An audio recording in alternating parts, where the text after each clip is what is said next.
Blunder kritik Puan, BEM UI lebih rendah dari sampah, diketawain mahasiswa 98. Badan Eksekutif Mahasiswa Universitas Indonesia memposting sebuah video yang kelihatannya tidak elok. Kritikan Badan Eksekutif Mahasiswa Universitas Indonesia ini memberikan dampak buruk bagi citra universitas. Kita tahu bersama-sama bahwa orang-orang yang ada di dalam BEM UI ini adalah orang-orang yang terpengaruh dengan paham radikalisme dan tidak memiliki kecintaan terhadap tanah air, seperti mahasiswa tahun 1998. Hanya berselang satu generasi, ternyata mereka bisa berubah haluan dengan begitu cepat. Kritikan-kritikan para mahasiswa pada tahun 1998 dan sebelum-sebelumnya merupakan kritikan-kritikan pedas yang terarah, terukur, dan juga memiliki tujuan mewakili suara rakyat yang terpendam oleh Orde Baru dan tekanan rezim saat itu.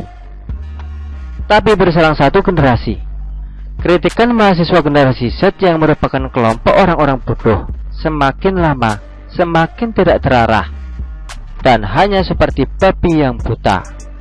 Kritikan-kritikan yang dimunculkan oleh Badan Eksekutif Mahasiswa Universitas Indonesia saat ini di Twitternya adalah kritikan sampah yang tidak punya bobot sama sekali.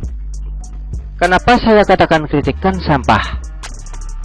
Karena pemahaman politik mereka sangatlah rendah, sehingga mengatakan bahwa Undang-Undang Cipta Kerja bukan merupakan undang-undang yang berpihak kepada rakyat, melainkan kepada oligarki.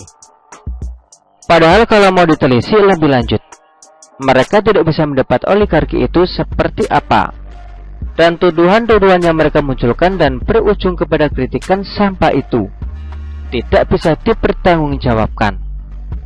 Apa yang mereka lakukan hanyalah ekspresi kebencian yang ditunggangi oleh para politisi yang merasa sudah jengah dan gerah karena keran-keran korupsi ditutup oleh Presiden Joko Widodo. Tapi mereka tidak mampu untuk mencari kesalahan fatal dari Presiden Joko Widodo, sehingga mereka harus mencari sansak baru, yakni Ibu Puan Maharani yang merupakan Ketua DPR Republik Indonesia. Mereka membuat manusia jerami berkepala puan dan berbadan tikus, mengatakan bahwa dia adalah perwakilan dari Dewan Perampok Rakyat. Tuduhan ini sebenarnya harus bisa dibuktikan oleh mereka yang menyebarkan kritikan pedas tersebut. Saya bukanlah orang yang membela Dewan Perwakilan Rakyat Republik Indonesia.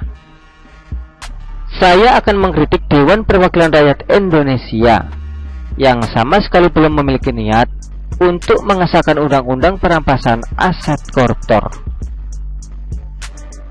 Tapi nggak tahu kenapa BEM Universitas Indonesia kok sepertinya nggak mau melihat kepada undang-undang perampasan aset koruptor yang sampai saat ini tidak disahkan atau dipikirkan sama sekali oleh DPR. Mereka malah mengkritik kebijakan dan undang-undang cipta kerja yang justru berpihak kepada rakyat. Anehnya, kritikan itu pun juga nggak nyambung dan sangat rawan di proses hukum. Seharusnya kalau mau mereka kritik, mereka boleh mengkritik satu institusi DPR RI, tidak menyasar kepada satu oknum tertentu seperti Ibu Puan Maharani. Kelihatan banget dari sini, motif dari BEM UI ini sangat dipengaruhi oleh partai oposisi yang mengusung Anies Baswedan. Padahal yang menolak undang-undang cipta kerja itu hanya satu partai loh. Gak usah saya sebutkan, karena nanti takutnya jadi mangkrak. Dari sini kita bisa melihat bahwa ada potensi pelanggaran hukum yang dilakukan oleh orang-orang yang terlibat di dalam pembuatan konten yang mendiskreditkan dan menghina Ibu Puan Maharani. kelihatan banget. Mereka ini adalah relawan-relawan yang terpengaruh oleh sistem pemerintahan khilafah yang sampai saat ini hanya mimpi di siang bolong. Saya kira Budiman Sujatmiko dan Atin Napitupulu Pulu ketawa ngelihat lu goblok. Kan para mahasiswa yang sekarang gampang banget disewa otaknya. Disewa untuk menjadi goblok dan dipengaruhi oleh duit. Begitulah kura-kura. Artikel ini diambil oleh siwa.com dan ditulis oleh Manuel. Bagaimana menurut Anda?